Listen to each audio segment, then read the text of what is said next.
Now we have three divergent opinions, three separate islands of insanity in a rolling sea of stupidity, three white... To everyone's right, in fact, we have Congressman Alex Shrub, the youngest state congressman ever to be elected by Vice City, and now a respected man in the Capitol. Mr. Shrub got elected because he has great hair and says things that make you nod your head. His campaign appealed to the wealthy because he set all of us at ease by finally confirming it's okay to be rich as long as you say you care about the children. Mr. Shrub, welcome. That's not entirely true, Maurice. My campaign also appealed to the poor, who are too stupid to understand what I'm saying, so I held up pretty pictures and I gave out candy bars to appeal to their most base instincts. Thanks, Maurice. I'm glad to be given this opportunity to set the record straight. I haven't given you any opportunity yet, my heartless friend. Let me introduce my other guest first. I hope this isn't going to get personal. I love Vice City more than anyone, and I can prove it. Yes, that's coming from the man who got elected by calling his opponent a buffalo butt and a fat hen-pecked wimp that couldn't fight his way out of a wet paper bag. Anyway, our next guest is from the opposite end of the political spectrum. A man so wet, he looks like he just stepped out of the shower. Peace Corps activist, hippie concert taper, founder of the group Speaking for the Underdog. He is fluent in 7 languages and studied the harp in Peru, Callum Grayshaw. Hi, Maurice. Hola. Buenos dias and noches. Bonjour and buongiorno. Willkommen. Allo. Hello. Hi. Hey, let's stick to English. Most of us struggle enough with that. Welcome to Pressing Issues. And lastly, we have a man with a novel solution to the problems of public safety in Vice City. A solution so stupid, I cannot bring myself to explain it for him. Yet, like breakdancing, it is sadly catching on. A man who appears on this fine show because our previous know-it-all panelist was carjacked and is now at home arming himself to the teeth. I give you John...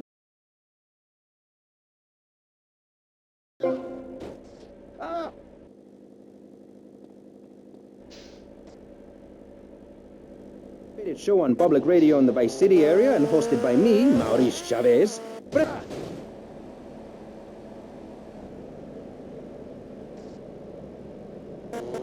Throw that stuff in the backwoods of Missouri. Hoo-wee! I tell you what.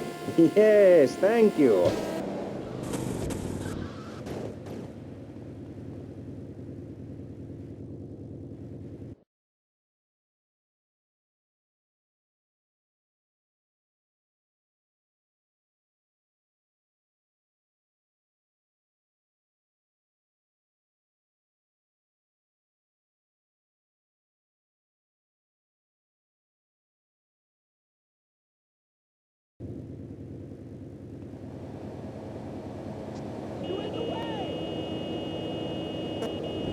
And remember Maurice's motto, which a very wise man, my father, once told me. If you listen, one day you might be hurt, and when in doubt, use the smell test. That's so important, I think, don't you? So, Congressman, let's start with you. Crime is up. People are scared to walk the streets. Nobody is taking public transportation. Police morale is at an all-time low. Everyone is killing and maiming and giving each other the finger, metaphorically speaking. Do you think the government is doing a good job? Absolutely. Those statistics are interesting, but like all statistics, they are also irrelevant. Let me give you a better statistic, Chavez. In 1980, when I was...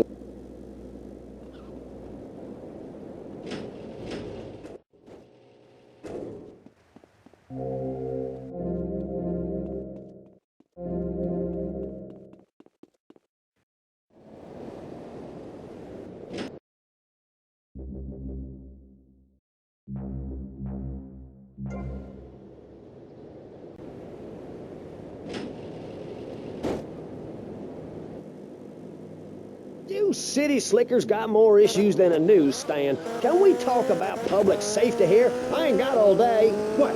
Is there a corn on the cob eating contest you have to get to? Get some chitlins and grits in the oven? You got a date with your sister, eh? Hey, be nice, man. I just wanted to talk a little politics, and you made it all personal. Right. Let's all stop bickering, especially you, Shrub.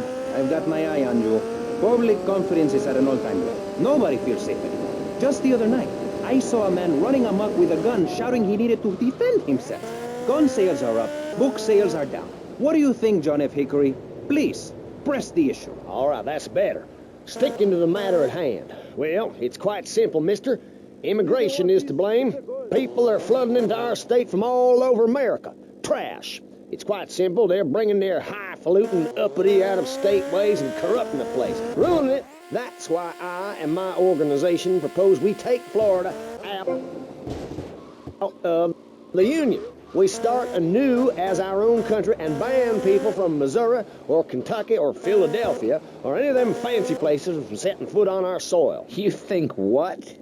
Have you been snorting blocks? Have you read the Constitution? Yeah, I sure have. It talks about freedom. Freedom for Florida from the stench of people moving here to retire or go on vacation.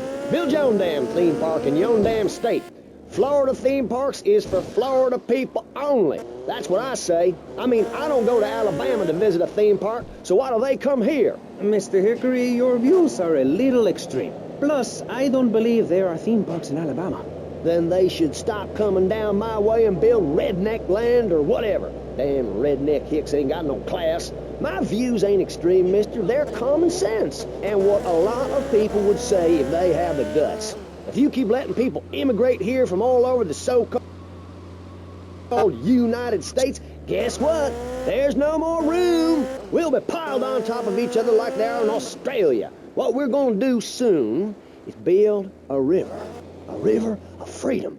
A river of hope. A river which runs from the coast to coast and cuts us off from the 47 states of wastrels and bad influencers to the north. We are going to cut Florida off from the mainland of our oppressors. Ah!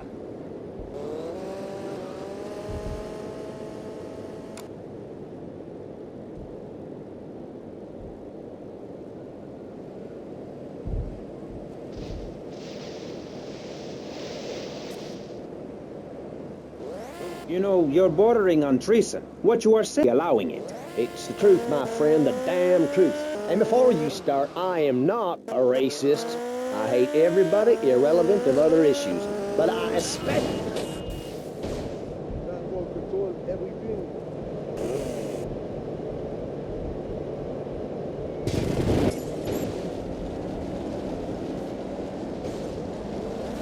CIA, I don't give a damn. They can't stop us. You shrub, you yellow-bellied, tie-wearing, bribe-taking hypocrite. What have you done for Vice City up there in Washington? I've ensured important tax breaks for gun retailers, real estate developers, and I've cut the cost of policing, saving the city 2% or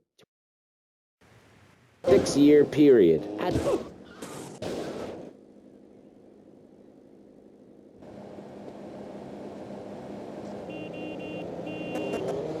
Built condos. The madness must stop. So you suggest we just stop making babies? People need a place to park their boat and trailer and to put their swimming pool.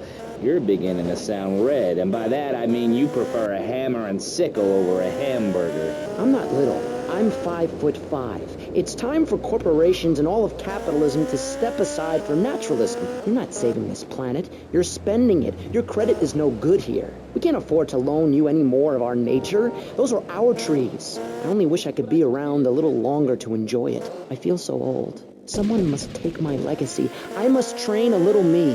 How old are you? I'm 23, but I feel much older and wiser. I know everything. I've seen a lot of the world. What does the rest of the world have to tell us about how to do things? Build more trains? Have people elect their leader rather than an...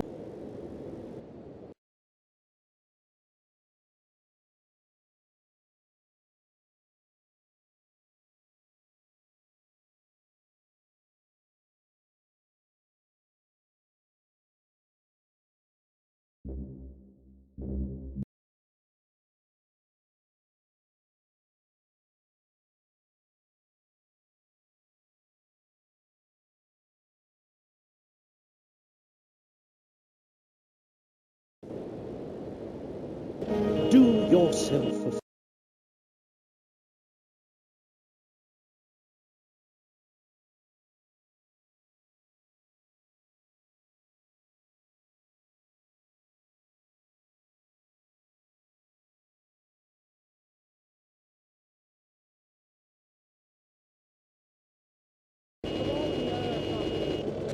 Pick up your telephone call now. 1-866-9-SAVE-ME. What better place to witness 40,000 years of nuclear winter than from the comfort of your very own space-ready nuclear bunker? When we raise 25 million, we will build a 50-story tall likeness of me. If we raise 300 million, the statue will rotate so I can look over this great city and cast an evil eye on degenerates. And when the imminent nuclear strike occurs, those who put faith into action with sufficiently generous contributions will join me inside the Pastor Richard Salvation statue as we blast into space. Contribute to the Pastor Richard Salvation Statue Fund. Pick up your telephone, call.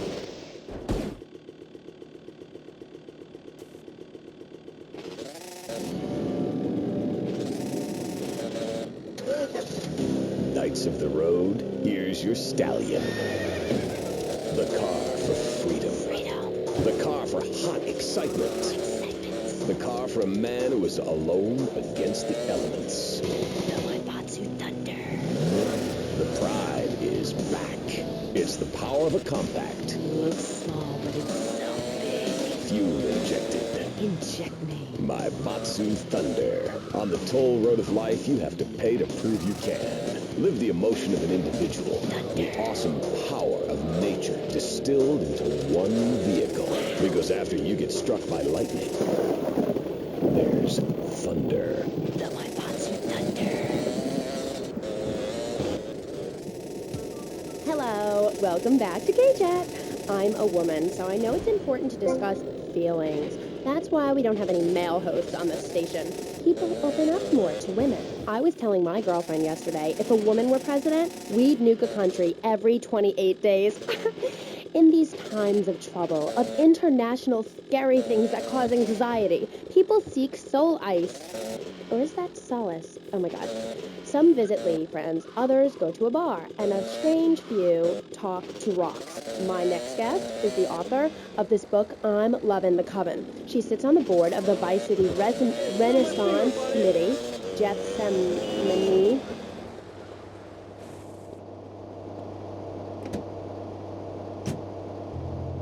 Within a community. Gangs are a way to be noticed in the boxy suburbs. You scream out. Rather than urinate at the edge of your camp like a proud native, we spray paint our names on the walls of the mall to ward off predators. And that's supposed to terrify people? No. We believe passionately in non-violent solutions to life's problems. Gangs have to learn to love, to be inclusionary. We'd award badges to good gangs and give bad gangs a silly hat to wear. It would give people something to feel a part of. Kill with kindness, not a garden tool. Yes, but what about the guy getting beaten up on the street? Or the man having his motorcycle stolen? What about him? Or her. Some of the best bikers are really women. Anyone can join our group. This is about poor people getting together. But your father owns half of Florida. How are you part of the working class? Like I said, possessions are not important at all. I'll pick up a hitchhiker in my convertible any day. The other day, I picked up a young woman and we discussed a non-violent solution to war. We called it peace. Your father is a great man. He's done more for the arms trade in this state than anyone else, myself included. And you shame him with the socialist, jiggery-pokery hootenanny. America needs hope, not songs that are supposed to send food to the poor. Songs will get you nowhere. This country needs something to aim for, like being rich and laughing.